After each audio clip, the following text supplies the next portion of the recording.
Jai Bhim, Jai Mulwasi. Welcome you all to MNT News Network. Today is Sunday and it's time for a special prime time session in English. Today we have with us a very special and distinguished guest with us. We have none other than Dr. Christophe Jaffrelot with us today. He's a well-known French political scientist, research director at the CERI-Sciences, professor of Indian politics and sociology at the King's College London. Apart from the galaxy of important books on Indian politics and his recent book, Modi's India, Hindu Nationalism and the Rise of Ethnic Democracy, has been much discussed nowadays. And we have also met him on a number of occasions as a columnist in the Indian Express and the Caravan. It gives me immense pleasure to have with us Dr. Christophe today with us. And we are going to interact with him on the topic, Hindu nationalism movement and Indian politics. Before we proceed, I request you to share this important video on Facebook and YouTube. Do like, comment, and share this video with all your friends and the personal people you know. And please do comment in the chat box also. Now, I would like to welcome our most distinguished guest. He has been studying and keenly observing South Asian politics for more than 3 decades. His intellectual commitment to this particular subject, backed by extensive empirical data and first-hand experience, will definitely provide valuable inputs to the viewers today. He will enlighten us on the subject, Hindu nationalist movement in India. Sir, I welcome you to MNT News Network. Welcome. Thank you. It's a great privilege to have you amongst us on MNT News Network. Sir, you are a regular visitor of India, and for the last 30 years, you have been associated with all this work. And you have been studying the South Asian politics, and especially India and Pakistan. And you have been taking note of all the developments which are taking place in this particular area. You have authored number of books on the Hindu nationalist movement, the caste system, the subaltern movement, democracy, and many other subjects we have tackled.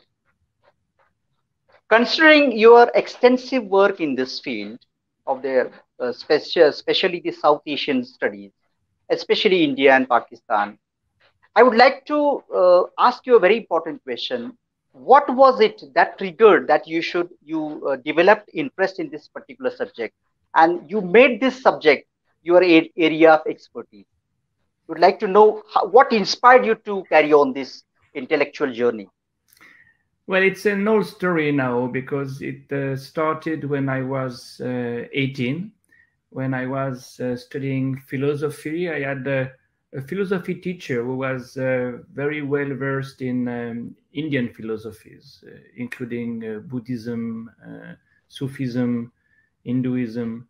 And I read extensively on these domains, in these different perspectives. And when I joined my university, the Sciences Po, that is specializing in political science, I had to find intersection between this interest and my studies. So I worked first on the social religious reform movement, Brahmo Samaj especially, that took place in the 19th century. And I traveled to India 2 years later, when I was 20 for the first time in 1984. And at that time, you may remember the Ayodhya movement was just beginning. That was the very beginning of the Ayodhya movement.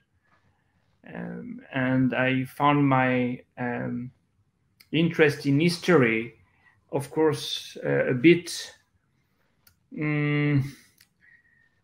well, if you want, unimportant compared to what was at stake in the street at that time. So I decided to work on the rise of Hindu nationalism, on the history of Hindu nationalism, and I focused on the Sangh Parivar, and I did my fieldwork primarily in Madhya Pradesh, Madhya Bharat, if you prefer, even western part of Madhya Pradesh. So that's how I did my PhD, and subsequently, because of my fieldwork among Hindutva followers, I discovered the key role of caste, caste being a subtext of Hindutva in many ways. And therefore, I started to work on the backward caste organizations, OBCs, and that was right after VP Singh had announced the implementation of the Mandal Committee report, 1990.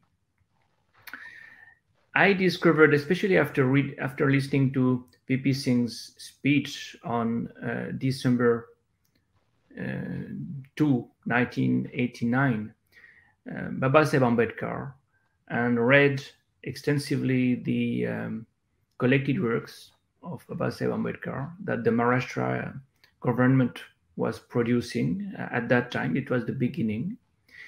And I wrote a biography of Babasaheb Ambedkar that was published in French first, 21 years ago, and then in English, and then in Hindi, and then in Tamil, and it will be published in Marathi this year, and in Gujarati very soon. Then I was alarmed by what was going on the minorities front.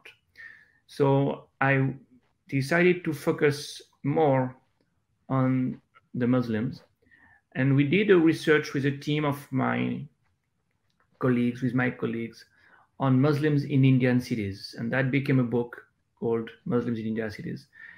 But last but not least, as you've just mentioned, I've returned to the Hindu nationalist movement, and my work at the moment is on Modi's India. And the book I've just published is the first volume in a series. The next volume will be on Modi's Gujarat, and I'll return to Gujarat, where I've done fieldwork for 20 years now, because it's the laboratory. So in a nutshell, this is my intellectual trajectory. Okay, it's very inspiring that you started your journey at a very tender age, very young age, and you are keenly and very closely associated with all the developments which are taking place in this country.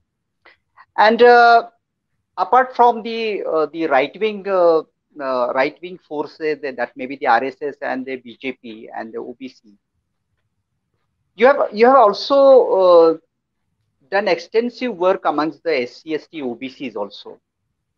And they form the 85% of the people of this country. And they form a big chunk. And in spite of being such a large number, they are not able to make an impact on the political scenario of this country. What is the reason? For example, we can take that castes are mutually repulsive. What is your observation? And we would like to know these things from your empirical study and first-hand information. Well, I see two reasons mostly. The first one is divisions between OBCs, within OBCs, and divisions within Dalits. You know, it's exactly what Babasaheb Ambedkar said so many decades ago. There is a caste system within the caste system. There are caste hierarchies within OBCs, within Dalits, what Babasaheb Ambedkar called graded inequality. So within the Dalits, you have, for instance, in Uttar Pradesh, Jatavs, Bangis, Kartiks, so many others. They don't join hands easily.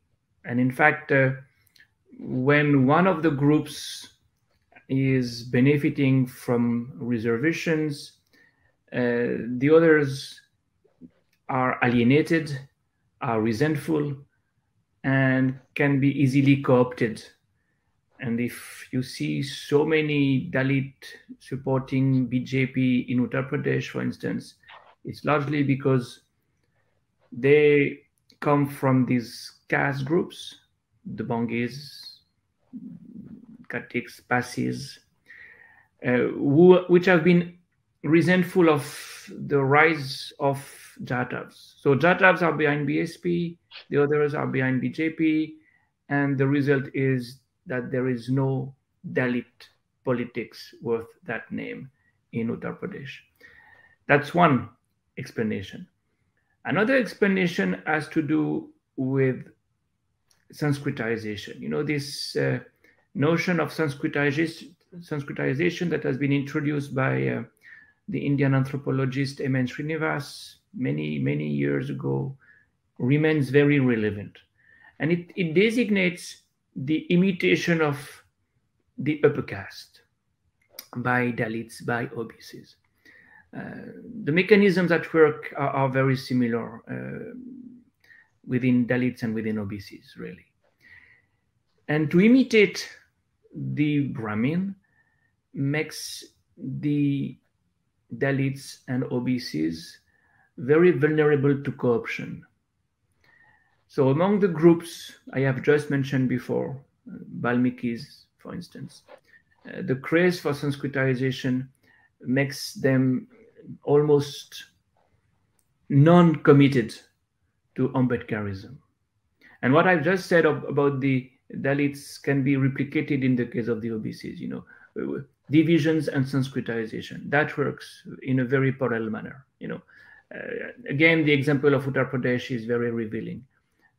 Yadavs will be supporting Samajwadi Party, but non-Yadav OBCs, including Kurmis, Lodis, so many others, will resent the way Yadavs are cornering reservations, are rising to power, and therefore are likely to be co-opted by BJP. And BJP is very good at giving tickets to candidates coming from these groups. So these two, divisions and Sanskritization, are, I think, the first reasons why you don't see the plebeians rising to power, except on some rare occasions, like the Mondal moment. But that's a very, very brief moment of unity. Okay, sir. This is all due to the process of Sanskritization, and that's why the division is there. This is your analysis. Sir, you just spoke about the volumes which are going to come about Modi's India. And this government is often referred to as the Modi government. Please comment on the Modi government's commitment to the constitutional values which we have cherished. Well, on the paper, the Modi government bows to the Indian constitution. And this constitution has not been amended so far, except marginally, well, at least except for one article, Article 370. But in practice, some of the values enshrined in this constitution are not observed the way they used to be observed. You know, in the preamble of this constitution, there is this concept of secularism that is referring to old ethos, the oldest ethos probably of the Indian civilization, something you would find with Emperor Ashoka, Akbar, and of course the founding fathers of the Indian democracy, Babasaheb Ambedkar, Jawaharlal Nehru. And this notion of secularism is the state will recognize all communities, religious communities, as equal. on a par. Well, that found expression in many symbolic practices, including, just to give you an example, the iftar parties, which were in a way parallel to visits to temples, all kinds of temples, including gurudwaras, of course, including Tirupati, including places of worship. And similarly, the Dargah culture, the Sufi places, were visited by all kinds of prime ministers in the course of history. Well, this is not the case anymore. This is just an example, very small example. But when you seize iftar parties, and when, on the contrary, the Prime Minister of India is himself laying the foundation stone of the Ayodhya temple, he is not observing secularism the way the founding fathers of India had enshrined it in the Constitution of India. But there would be many other examples, and I'm sure we'll return to that in the conversation. Okay, sir.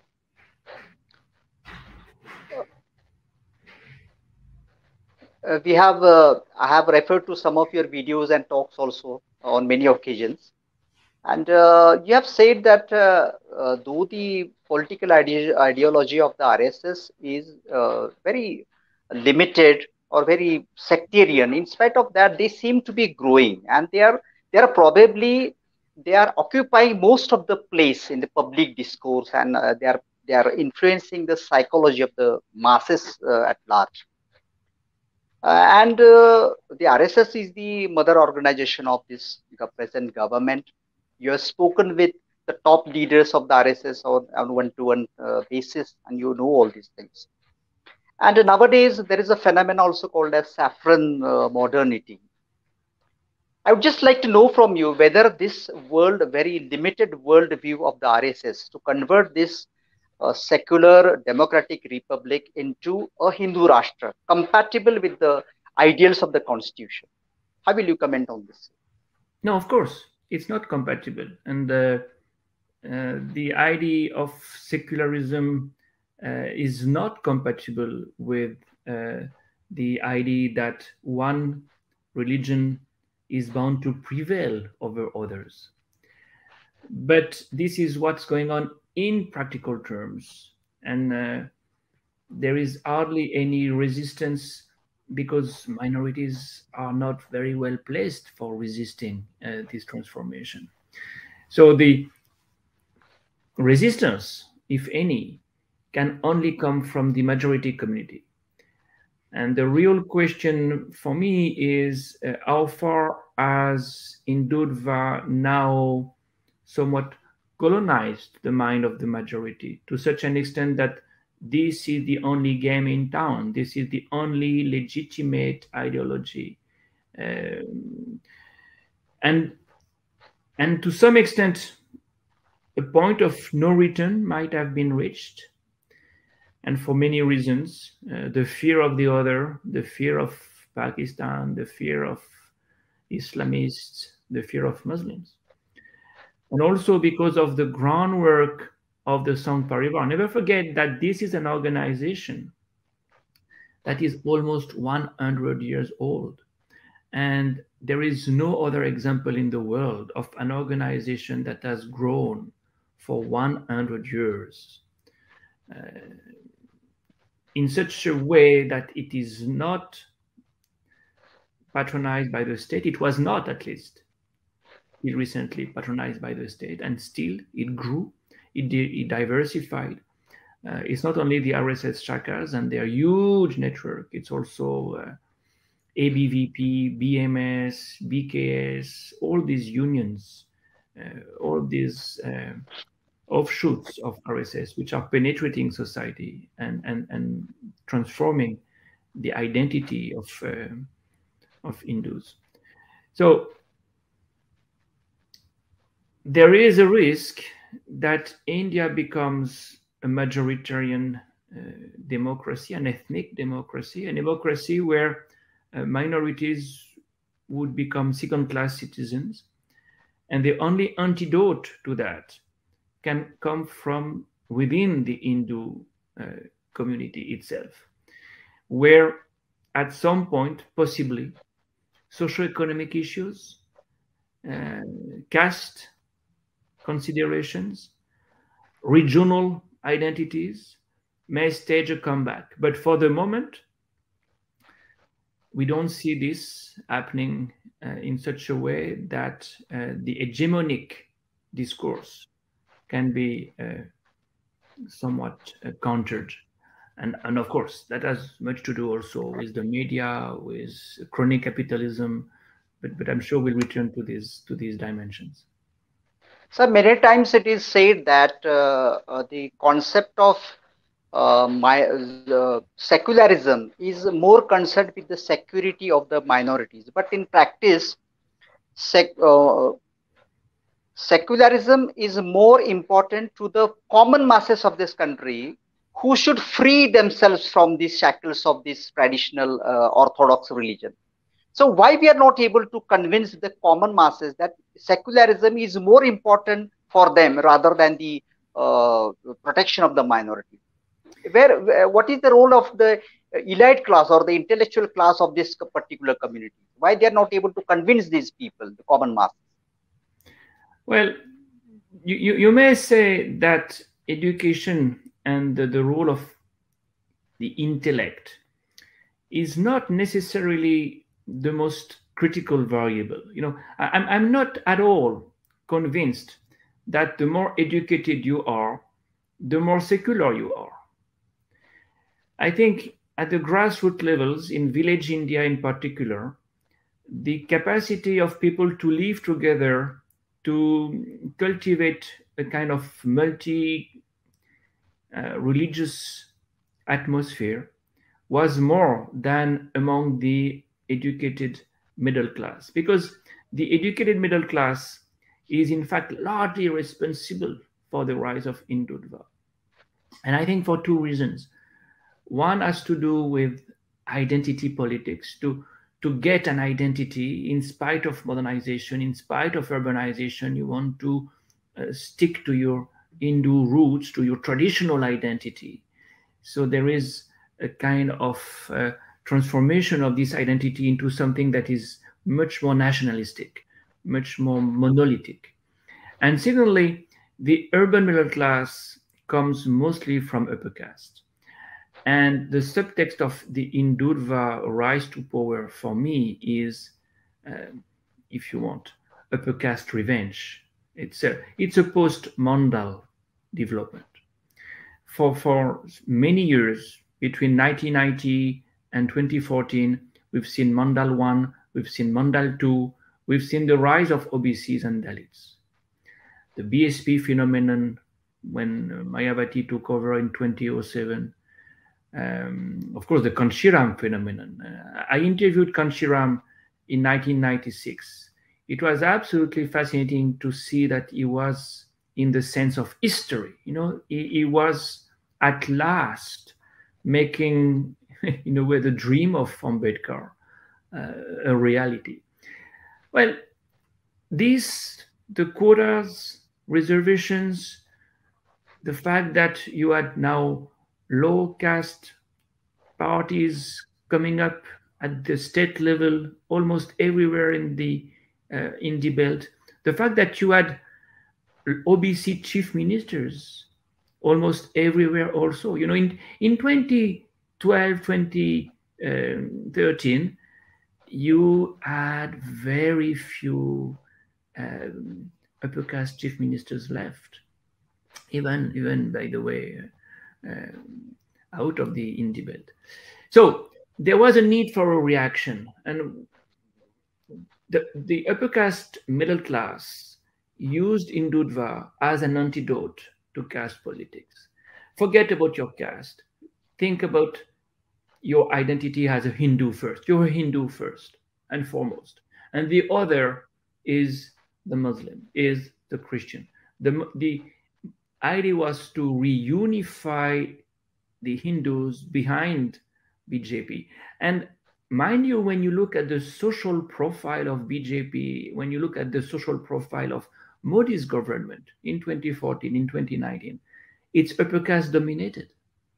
You have a real comeback. Upper caste have staged a comeback in Indian politics in the wake of this Modi wave, and that was the objective. That was the game, the aim at least, and it worked.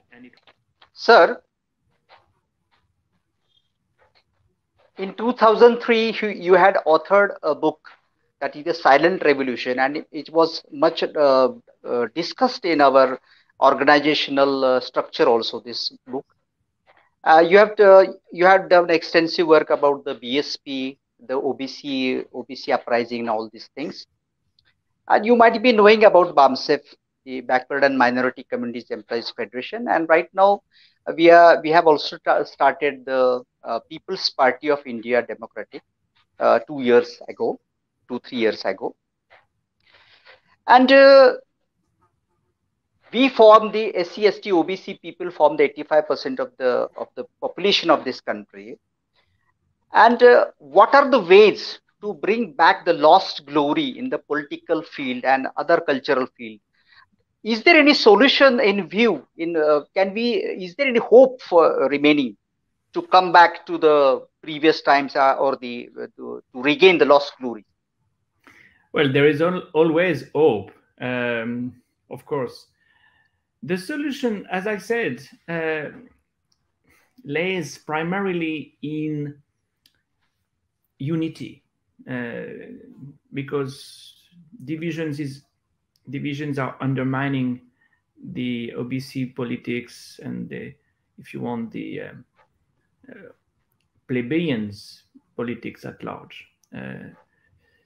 But in addition to unity, I would mention the need for a socio-economic agenda. I think that the only way to move forward is to have an alternative agenda to identity politics.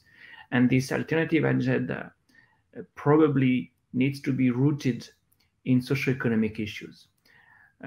More equality in terms of access to jobs, where discrimination is rampant. A socio-economic, you can say even a social-democratic agenda against privatization. We've seen how the COVID pandemics has revealed the absence of public health services worth that name. And of course, the poor are the most badly affected when privatization of health results in almost the inaccessibility of doctors, of hospitals, and so on. But these are the issues around which those who have been marginalized can rally and build an alternative on the basis of such considerations. It's possibly the right time for this, but the kind of hegemonic power that is in place will make this battle very difficult, very long, and not necessarily winnable. The situation is really difficult for us because we cannot predict anything on a very concrete basis. So though we have seen the rise of Hindutva politics and Hindu nationalism, we have seen all these things. It's a subject of your extensive study. With the help of constitutional values, what are the ways to counter the upsurge of this kind of nationalism, the composite nationalism, or the nationalism which is expected which is enshrined in the Constitution of India? No, precisely. This is where this constitution is a blueprint of the alternative agenda. Everything is there. This is a marvelous constitution. The multicultural rights, the rights for minorities, linguistic minorities, religious minorities are there. The call for equality, socioeconomic development is there. Directive principles and fundamental rights are charters of socioeconomic development. So to be true to these values should be sufficient. To implement these values should be sufficient. Now, when it does not happen, of course, you can mobilize politically and even in the street and demonstrate. But clearly, it's not so easy. And we saw that the anti-CA movement finally could not survive. So you have another, I would say, solution to explore. And that is the rule of law. And there is no better body than the Supreme Court for making the Constitution alive. And that's probably one of the institutions that needs to be lobbied. They need to be true to their values, to their mandate, because they, at the end of the day, are the custodian of the values that are enshrined in the Constitution. How can the judiciary perform its duties is something everybody should focus more upon, and not resign oneself to the fact that, well, for the first time in the war, since the emergency, since the 70s, the Supreme Court is not opposing, is not confronting the executive the way it should. That's one of the, I would say, solutions I would highlight, I would emphasize. Let us hope so, because we have a new Chief Justice of India, and his opening statements were quite what we can encouraging, because we had totally lost hope from the as far as the previous Chief Justice of India was concerned.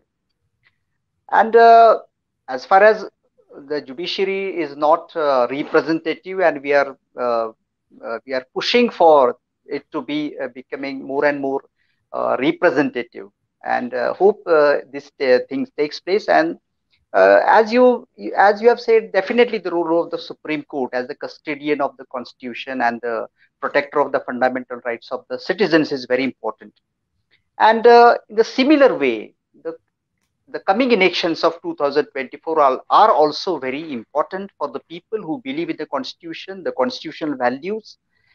And but many times we have seen that the leaders who are in the political fields, they are not taking proactive steps. They are taking the steps when many things come to a halt. So what proactive steps need to be taken by the Bahujan leaders, take into consideration the 2024 elections? Well, the Dalit parties have always been badly affected by several factors. One, lack of resources. These are among the poorest political parties always. Who gives money to Dalit parties? Certainly not the businessmen who have nothing to expect in return.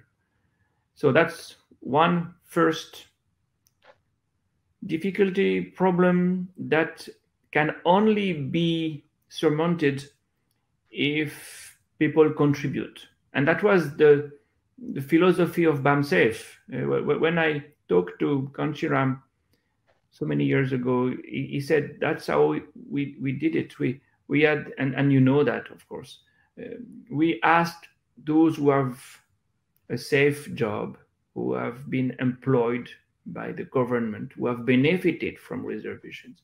We asked them to contribute financially, and of course by giving some of their time also to the cause.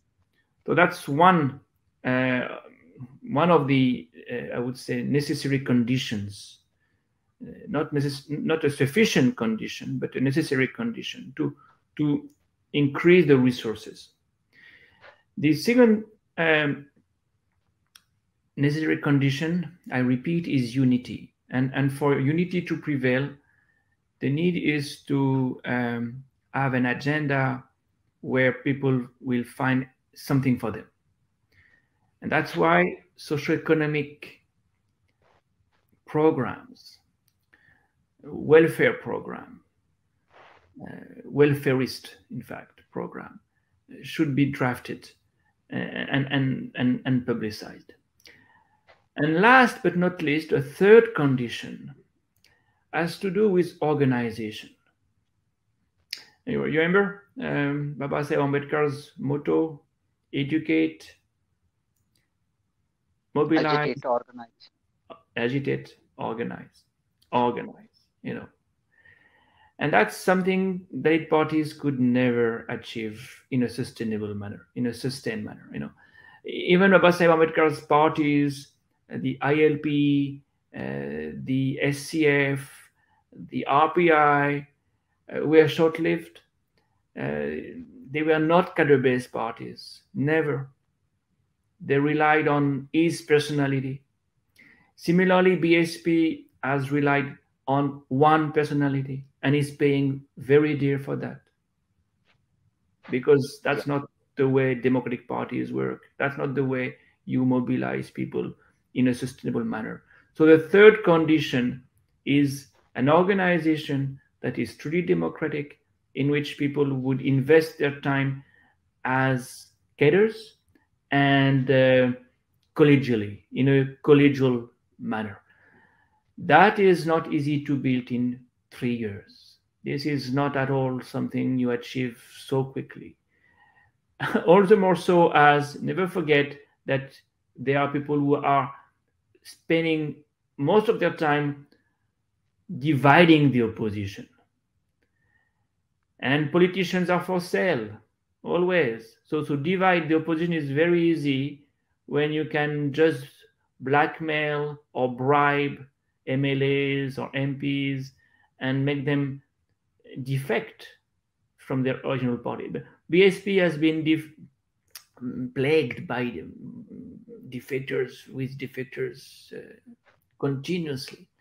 So the three conditions have to be fulfilled, plus one: resist those who will try to hijack this route to power.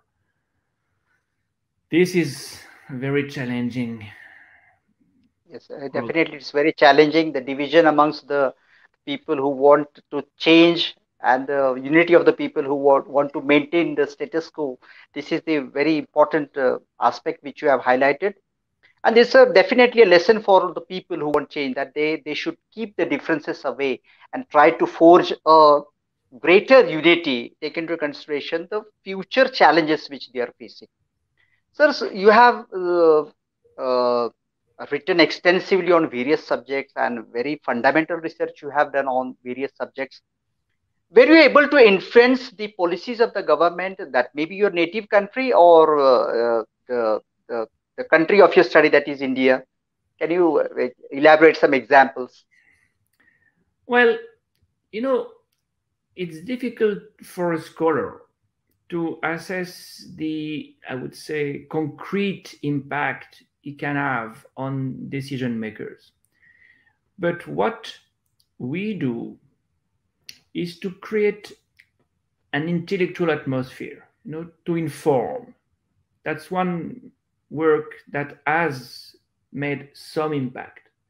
Very difficult to give concrete results of this, but I am absolutely certain that by informing the decision makers, and I keep doing it with, I would say, notes, interviews, we do help.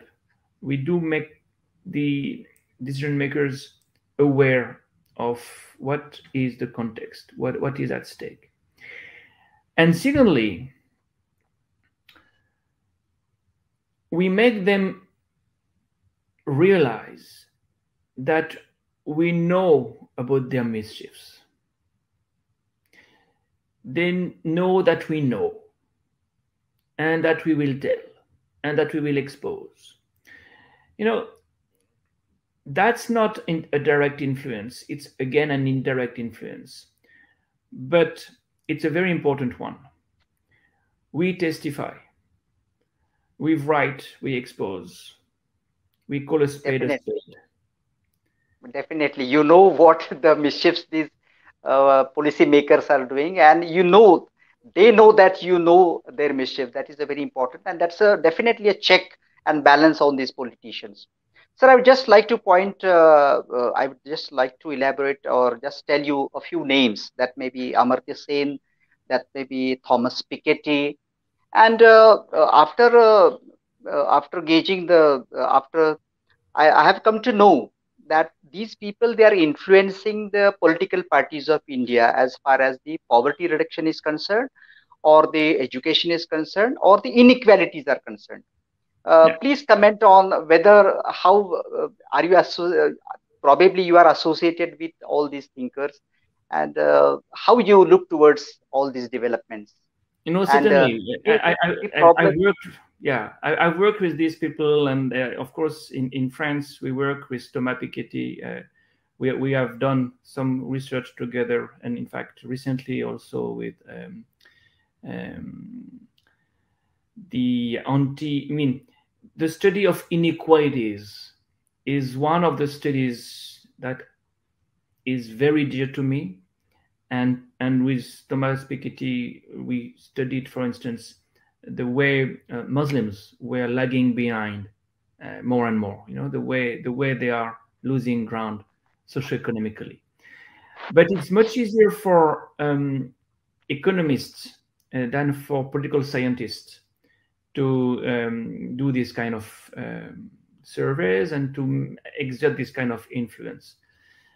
My work is more political. I'm more looking at political institutions, geopolitical developments.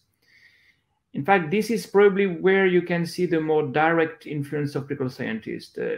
For instance, today we speak a lot about the Indo-Pacific. How far is the Indo-Pacific the new strategy of the West, of my government, of the EU, European Union? So we have started an observatory of the Indo-Pacific, and we interview people from the region, from India, from Japan, from Australia, to precisely present my government and other governments with a view from the country itself, from the countries itself. That's the kind of information that scholars can provide. And I think it's also very important because, from a distance, you somewhat anticipate reactions which are not necessarily relevant. The kind of vision Europe has of the Indo-Pacific is not necessarily the kind of vision India has of the Indo-Pacific. So this is where we have a role of being intermediaries, hyphens in a way. But similarly, I have started another observatory, Observatory of the Indian Democracy. All this is online, by the way. It's very easy to Google and find all these websites, and they are all in English. So this Observatory of the Indian Democracy is another way to testify. Now, we are interviewing people who are close to the Bhima Koregaon accused, and we ask them, tell us who they are, what were they doing before going to jail. Because in the West especially, people don't know. People don't know who is Anantel Tumbe. People don't know who is Arun Ferreira. People don't know who is Gautam Navlaka and who was Father Stan Swami. So to build an archive, to testify, to make information available, I think is part of our job. We are scholars. It's a scholarly work based on facts, based on data that we interpret according to some theories. But the theories in that particular case are less important than the empirical material. And hopefully it helps. Hopefully it makes. At least they can't say, we did not know. And this is our role. Nobody will be able to say we did not know. We did not know who was Father Stansamy. Yes, you did. And if you did not do anything, it's for other reasons, not ignorance. And I think it's a very important role that the intellectuals play to dispel the excuse of not knowing. Now, this is exactly what Bertolt Brecht said. Bertolt Brecht, as you know, was this German theater person who was anti-fascist, anti-Nazi in the 30s, 40s. And he said, I'm not writing for making things change today. I'm writing to make sure that you will not be in a position to say, I did not know. And you should be ashamed. I'm writing for making you ashamed. Well, it's partly something the scholars are doing. It's not the whole story, but it's part of the story. Definitely, the role of scholars like you is very important to bring forth the truth to the people and make people realize the facts which are there, and they cannot take the excuse that they don't know. It's very important, sir. Sir, as far as Hindutva nationalism is concerned, vis-a-vis the directive principle of state policies, in which the idea of welfare state is enshrined, will this concept of welfare state take a great beating in the Hindutva nationalist plan? Well, what will be the fate of this welfare state? It's a very good question. It's a very good question. In my book, I have a chapter on this, and I've called it well-being versus welfare state, because on the Hindutva side,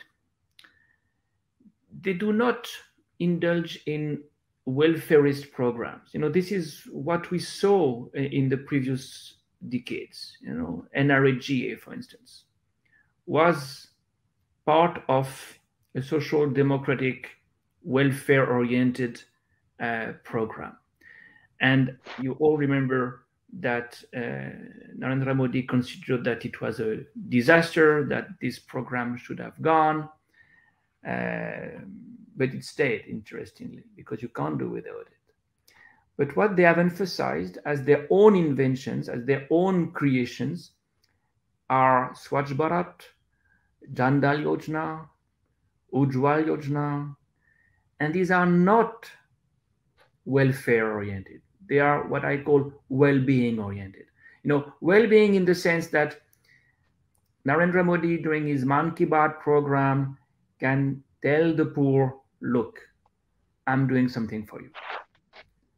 And it's for your dignity. It's a dignity-oriented program. I recognize that you need something concrete for me. It cannot be money. It should not be money. He has a different take on it. It's a symbolic recognition of the dignity, the self-esteem of the poor. Well, I think this is going out of stream because you need more than one-shot cylinder gas. You need the money to refill it. You need more than a bank account and the plastic card. You need some money on this account. So the strategy of emphasizing symbolic gestures may be running out, and maybe, as you said, we will see some welfare state-oriented program staging a comeback, public hospital, public health, education, midday meals. We know what works. We know what has worked. NRAGA. We saw poverty reduction working because of this program. And today, poverty is increasing. Not only because of COVID, the NSS survey that leaked in 2019 showed that the percentage of the poor had increased between 2012 and 2018 before the COVID crisis, and largely because some of these programs had stopped or had been reduced. So if emotions, if identity politics does not prevail fully, naturally these issues should stage a comeback, and naturally, yes, a welfare state may become again the objective, and you may at last fight against poverty, for sure, informality. So many people are living in the informal sector and surviving more than anything else in the informal sector. But there is so much to do. And at the same time, inequalities are increasing because the richest become richer. And this gap has been even increased because of the COVID crisis that has created so many new poor. If you look at the Pew survey, that is completely, I would say, impressionistic. I don't think it's as good as NSS. Nothing can be as good as NSS, but NSS is not working anymore. So you have to fall back on surveys like this one. The last Pew survey shows that the COVID crisis has created 75 million new poor. People who were middle class or lower middle class have become poor. It means that to do something for the poor, to relaunch anti-poor program should be a priority. So whether that works and that happens or not remains to be seen. Your observation reminds me of the future of democracy. If democracy has to survive in India, there should be equality in the society, and there should be the difference between the economic position of the people should be minimized. And that is, I heard some of your videos, and in that video, you have given an example of Sweden. That in Sweden was a very unjust society once, but now it has become a very just society, and equality is more seen in Sweden. That is the only hope. And with this, I would like to uh, uh, ask you for the concluding remarks and a message to the organization, to the intellectual people of the Bahujan Samaj for their future. Well, I've already said many things, so I will add only one thing briefly. When you see what Babasaheb Ambedkar did, what Kanchiram did, you see how people who have benefited from the system, from education, from reservations, and who, in spite of benefiting from the system, have spent their life for those who had not benefited yet. And I think this is the message. The message is, of course, you can enjoy socioeconomic upward mobility, but by forgetting those who have not yet risen socioeconomically, you somewhat betray these founding fathers of the plebeians. And I think to commit oneself to help those who are lagging behind, the children of the ghetto, as Ambedkar used to say, is certainly something that everybody can do.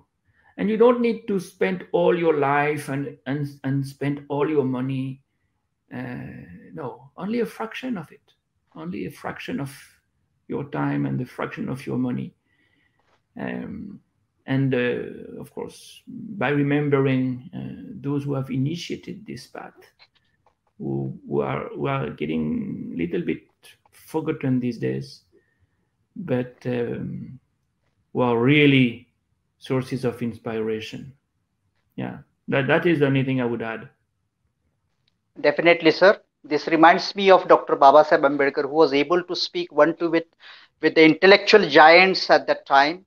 That may be the Round Table Conference, the Southborough Commission, or that may be any commissions which he faced. That may be his knowledge about the Constitution or the federal structure. All these things, we know everything, and this creates a hope. And after looking at you, after talking with you, after having interaction with you, all your intellectual journey inspires us, and it creates hope in our minds. And this underlines the importance of scholarship, which we have to develop in the society. And unless and until we are not able to do this, we cannot challenge the system the way the elite people from the Bahujan Samaj should have done. In the same way, you have reminded us of the educated classes, the people who have taken the benefit of the reservation policy and who have become affluent. And in spite of that, they are working for the people who are less privileged or who are left behind. And that is a very important thing. The same thing we have been doing for many years together as far as our organization BAMSIF is concerned. And we should take the initiation, and we should try to give our most.